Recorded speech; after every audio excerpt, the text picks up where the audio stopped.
Believe me, I wouldn't have asked if it wasn't important. No, not to worry. I was just a little surprised, that's all. Yeah, I know. 6 months ago, I was cured. At least better. Well, Sean, you were never sick. You were just a little confused. This is not a problem. You're welcome here. Well, given the lateness of the hour, I may have to charge you time and a half. Hey, what kind of a joint are you running here? I would have thought that by now I'd have qualified for some sort of buyback with all the rich stories I shared with you. Time and a half, that's a good one. Anyway, seriously, thanks for seeing me on such short notice. I really appreciate it. No, I'm glad to. So, why the urgency? Something happened. Over the weekend, I really needed to share it with you. Remember that when I left therapy, because I didn't feel that we were getting to the place where I needed to get, and you had suggested biofeedback. Yeah, I tried it a few times, but I never got to the real I am calm place at the end. Anyway, a few months ago, I was finishing up a practice session at home. It was actually going well. I'd even gotten to the place where I'd just begun to feel my body floating. Like you said I might. Mm-hmm. Weightless. That's when he came at me again. He? Mr. KABUCHI. Mr. KABUCHI. Yeah, the boogeyman. The one my brother Jack said lived in our basement. The one that hid under the bed, in the closet, anywhere that was dark. Sean, I know very well who Mr. KABUCHI is. But I thought that went away. I thought we'd dealt with that. Well, we didn't. It was one of the things that never got solved, cured, whatever. I wonder if you're not overstating that a little. No, never mind. Please, go on. Well, you remember how I had told you that when I was 6 or 7, Jack sent me out one evening to close the garage, and just as I was swinging the door over, he yelled from the bathroom window, "Quick, shut it before Mr. KABUCHI gets out." I still remember how it was like someone had poured ice water down my back. I got this petrifying chill up my spine all the way to my head. Then I slammed the door on my thumb and it disappeared like that. Yeah, I still got that damn scar. So you were distracted from the chill, and eventually KABUCHI went away. Well, that's what I had thought. Oh. You know, it's a strange name, Mr. KABUCHI. Did Jack ever tell you why he wanted to call him that? You know, a few years ago I asked Jack why he called the boogeyman Mr. KABUCHI. He got this strange look in his eyes, leaned in closer and said, "Because that's his name, Sean." That's his name. That was his name. Fuck me. Oh. You said that something happened over the weekend. Does it have anything to do with Mr. KABUCHI? It has everything to do with him. Oh, so that's why you came back to tell me. Yeah. A few months ago, shortly after I quit therapy, Mr. KABUCHI returned. It was like he never left. However, he wasn't in his usual places anymore. Oh no. Now he was in my head. What exactly do you mean, in your head? In the frightening questions that I couldn't answer. I'd be driving down a road and I'd come across this beautiful open meadow on a country road. But instead of appreciating the beauty of letting it fill me with happiness, I'd feel empty inside. I couldn't let myself take it in.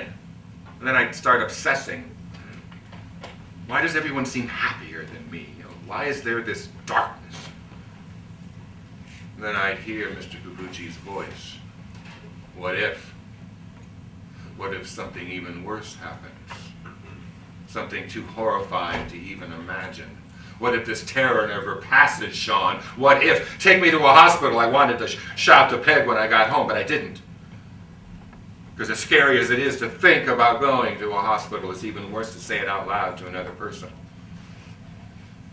But finally, the terror passed. Well, yes, it always does. We've been through that. That's what terror is, fleeting. We established I that. know, I know. But I also believed that Mr. KABUCHI would always come back. Sean, you're talking about him again as if he were real. He is. Now I'm sure of it. I see. Go on.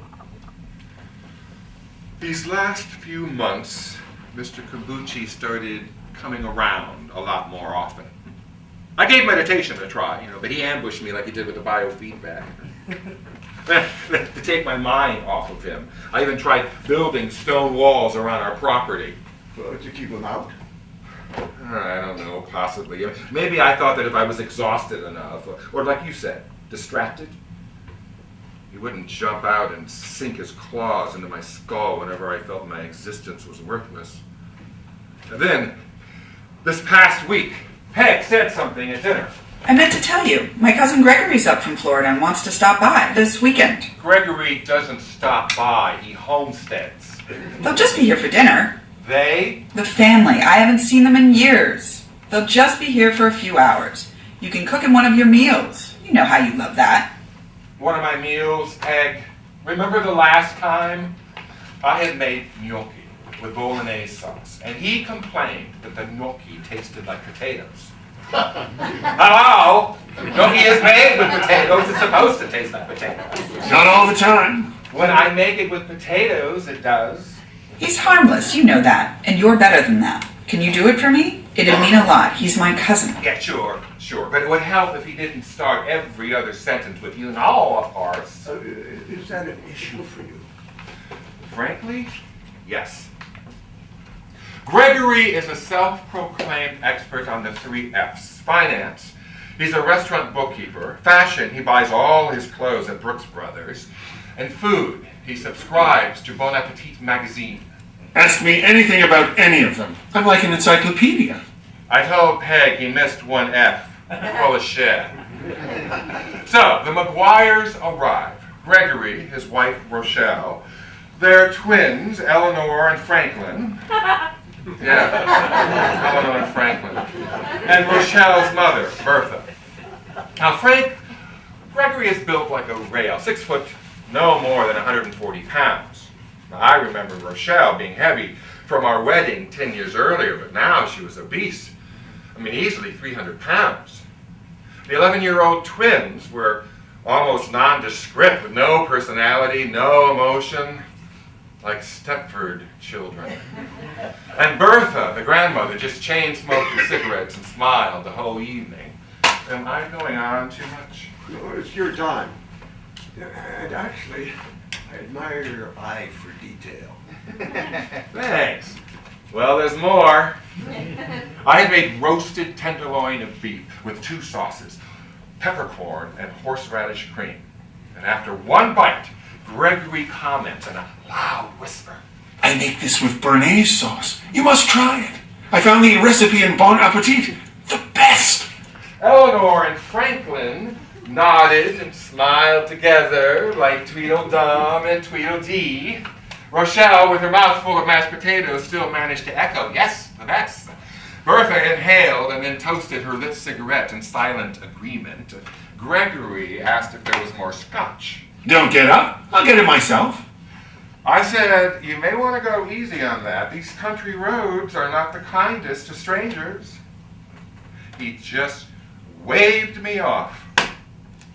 Through dessert, the conversation was once again Gregory-driven, with Peg doing her best to keep from nodding off. And at last, Gregory stretched, mimicked by the twins. Rochelle yawned and Bertha stubbed out her cigarette. It's been a long day. Thank you, God. Peg began clearing the table. She reached for Gregory's whiskey glass, but he snatched it. You know the adage. Waste not, want not. And down the last drops. I walked out to our driveway, and I did whatever I do when friends come to visit. I turned his car around and drove it halfway down. "It's a bit steep," I said. "It's scary in the dark, especially if you're not used to it. And Be careful on Creek Hollow until you get to the main paved road. It's a little muddy and icy this time of the year, especially that first sharp turn just before the bridge. Gregory came back in perfect Gregorian. Not to worry. I'm the best driver I know. I remembered Rochelle chiming in, the best, and without looking, I felt certain the twins and Bertha were nodding in the back seat. I started walking back up to the house when the gills hit me. The gills. My thighs started to burn from the incline, and I heard Mr. KABUCHI sneer, maybe if you got in better shape. You know, maybe Mr. KABUCHI was my punishment for judging people. Maybe if I were a better person, I'd be able to sleep at night. I mean, what a fucking shit I was. What a real fucking shit. The crash bang came in two parts out of nowhere. I jumped in my Jeep and I took off down the driveway. Creek Hollow was all mud and ice, no streetlights to help. My eyes were straining, expecting to see the van on the side of the road, hopefully just broadsided by a tree. We're gonna have to put them up overnight. Fuck me. Just before the curve, my fog lights shone on something shimmering to the left of the bridge. Not water, but silver. The bumper of a car. Oh my God. They're in the stream. They're in the fucking stream.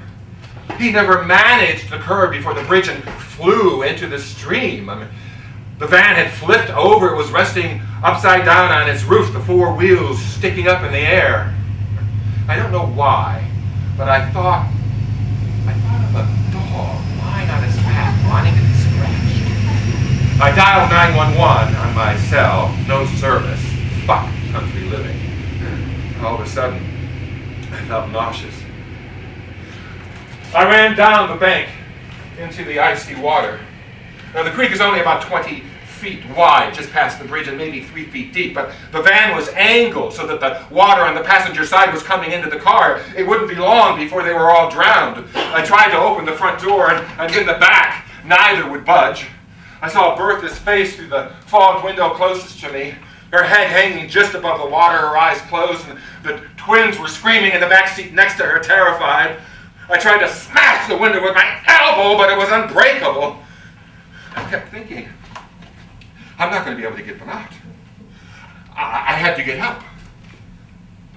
The nearest house was just a couple of 100 yards past the bridge. I hopped in my Jeep hoping someone would be home, but the house was dark, the driveway was empty. With all my might, I started kicking at the front door panels. And finally, the wood splintered, and the entire locking mechanism popped out. I found myself in the kitchen. I ran to the phone. I dialed 911. We live in the woods.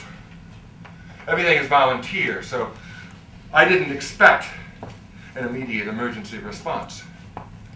I drove back close to the edge so that I could shine as much of my headlights as possible onto the van, and something told me to get my Swiss Army knife out of the Jeep's glove compartment.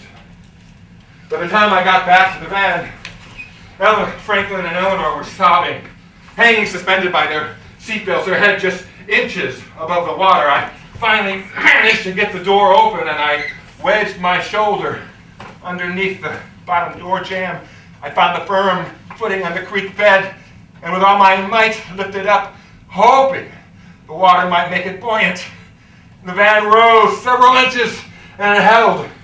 I unhooked Franklin, I grabbed him under the arms, and I carried him back up to the bank. Franklin, get in the car and turn up the heat. His eyes were wild. Listen to me.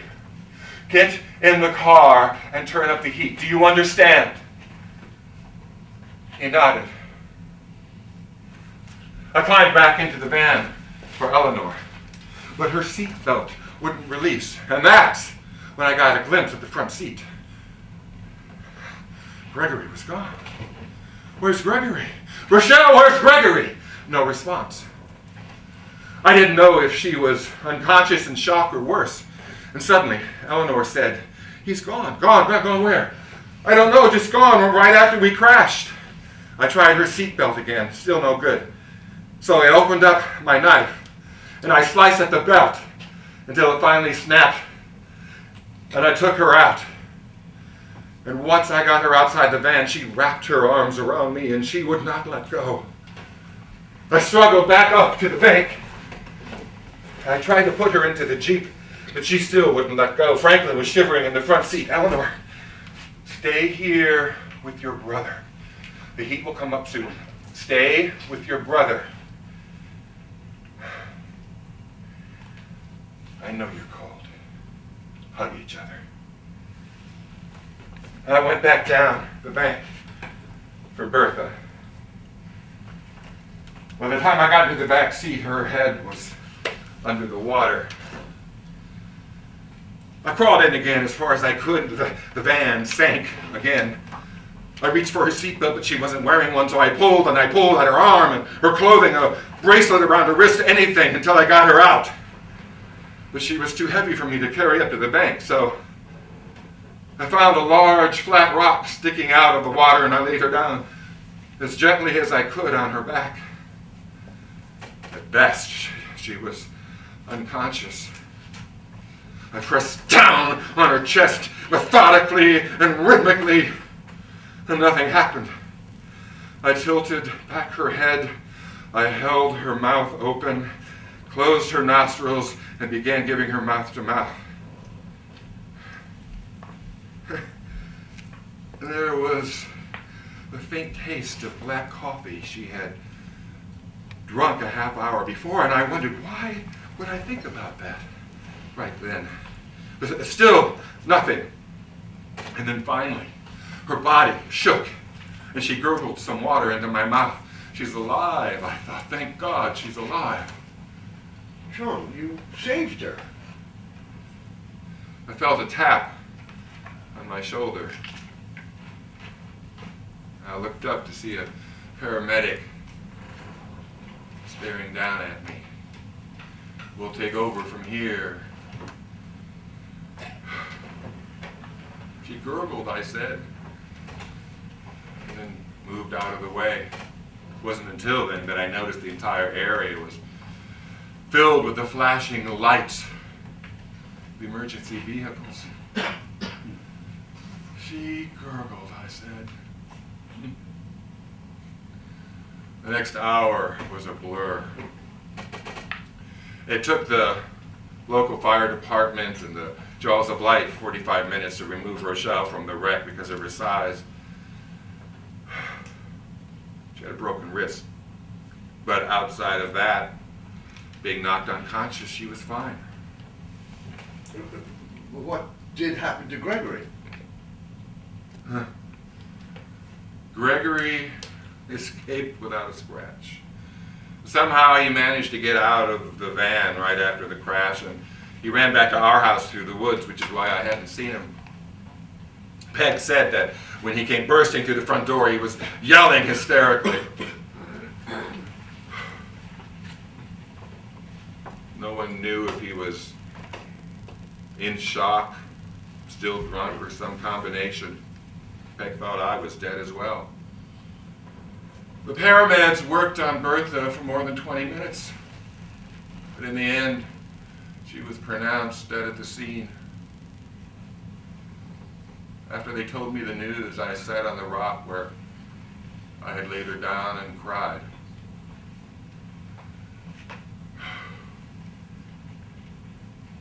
Franklin and Eleanor were taken to the hospital in an ambulance, the only minor injuries. Right before they left, I said goodbye to them. Somehow we developed a bond that hadn't existed before, and I realized that they may have had personalities after all, but I hadn't noticed or chosen to. Just before they closed the doors, Eleanor reached up, grabbed my arm. We'll never forget what you did for us.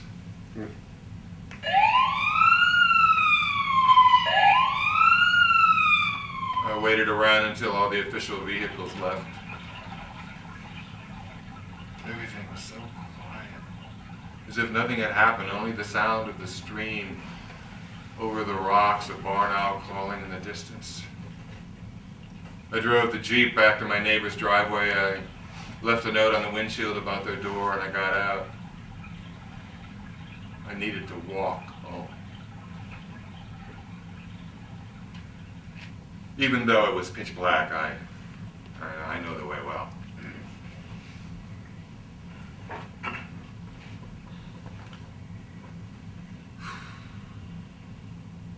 Sean, that's a remarkable story.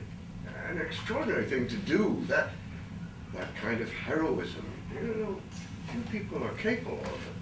And something important for you to know as you go forward, that you possess that kind of ability. Wait. There's more. When I was running down the bank to help, and Gregory was running away at probably the same time, Mr. KABUCHI left me and entered Gregory. It sounds crazy, and I don't know how it happened, but it did. I'm certain of it. And another thing, Mr. KABUCHI won't come back. Because if he does, I'll be ready for him. I know it and he knows it. I can deal with him. I'm just not sure if anyone else can. I'm sorry, what are you saying? That even though I'm glad to be rid of him, I wouldn't wish Mr. KABUCHI on anyone. Not even Gregory? Not even Gregory. You know, I think I needed to learn that as well. So what you're saying is that you came back to tell me that you solved this problem for yourself in your own way. Basically. No, I'm glad you did. I think it's done you a world of good.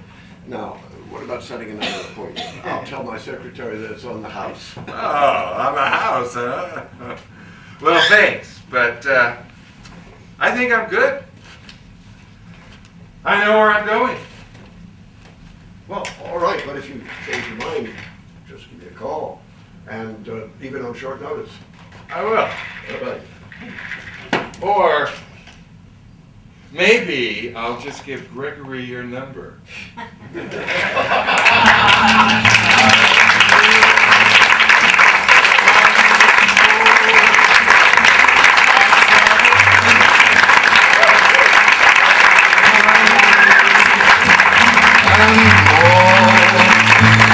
Much more than this, I'll do.